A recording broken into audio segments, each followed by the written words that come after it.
હું 2011થી એની પહેલી મેં એરફોર્સની ભરતી કરી હતી નલિયા, લગભગ 2002માં. ત્યારે મારી ઉંમર ઓછી પડી હતી, 18 વર્ષ નહોતા થતા.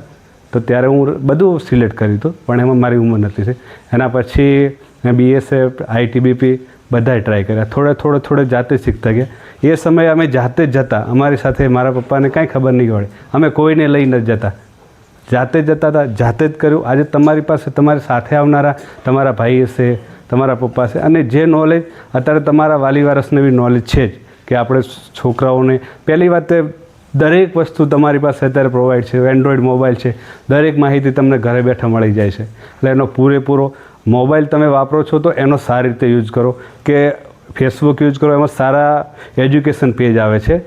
એક PR એજ્યુકેશન એપ છે, એમાં તમને આજે મેં કદાચ લાઇબ્રેરીમાં વોટ્સઅપ કર્યા હતા 3-4 પેજ, બહુ સારા બધા 10-15 એમાં હોય સવાલ જવાબ. તો આવો યુઝ કરો તમે. પછી યુટ્યુબમાં તો સારા વિડીયો હોય છે કે ધારો કે તમે ભૂગોળ તમારે વાંચવું છે તો ભૂગોળ તમે ધારો કે કોઈ કામ કરી રહ્યા છો ખેતરમાં આમ તેમ, તો ઘરે બેઠા છો તો એ સમયે ઇયરફોન રાખતા હોય તો કોઈ તમે એવા કોઈ વિડીયો એ સાંભળો, તમારું કામ બી થશે અને એ બી થશે. બરાબર?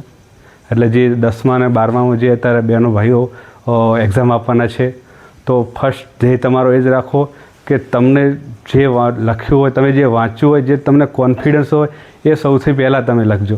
પરિણામને એવું ગભરાવાનું નહીં કે મારે આટલા ટકા. સૌથી પહેલાં કે આપણે જે મહેનત કરી છે એનો યથાર્થ ઉપયોગ કરવાનો છે. બરાબર? તો સફળ થશો. જે 10મા 12મા પરીક્ષા આપવાની છે એ બધાને હાલથી શુભેચ્છા પાઠવું છું અને ખૂબ મહેનત કરો. બરાબર?